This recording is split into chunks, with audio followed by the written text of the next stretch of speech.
बाहर बारिश भी बहुत ज़्यादा तेज़ हो रही थी और अहमद भी आज घर पहुंचने में लेट हो गया था।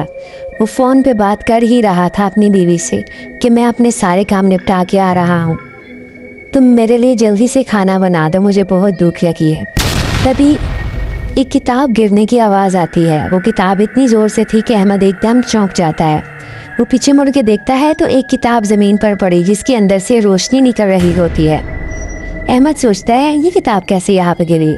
तभी वो किताब की तरफ बढ़ता है कि वो किताब को उठाकर वापस रख दे, लेकिन जैसे ही वो किताब को हाथ लगाता है, ये बहुत पुरानी लाइब्रेरी है, यहाँ पर जिसकी भी ड्यूटी लगती है वो यहाँ से ज़िंदा नहीं बच पाता। अहमद भी कुछ महीनों से यहाँ पे शिफ्ट हुआ था, उसे नहीं पता था कि यहाँ पर क्या है। वो जैसे ही किताब को उठाता है, उसके ऊपर लिखा होता है अब तुम्हारी मौत होगी। अहमद एकदम घबरा जाता है कि ये क्या लिखा है, क्योंकि वो अल्फाज इस तरह मूव कर रहे थे जैसे कोई किसी जानबूझ के इसे हिला रहा हो। तभी सामने एक चुड़ैल की शक्ल नजर आती है। अहमद वहां से भागने की बहुत कोशिश करता है, लेकिन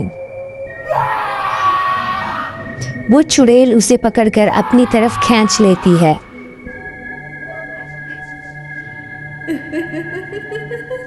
तभी वो चुड़ैल हंसते हुए दोबारा वहां बैठी होती है और अहमद वहां से गायब होता है।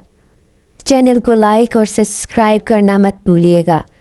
अगर आपको हमारी स्टोरी पसंद आई हो तो इसे शेयर भी कर दीजिएगा।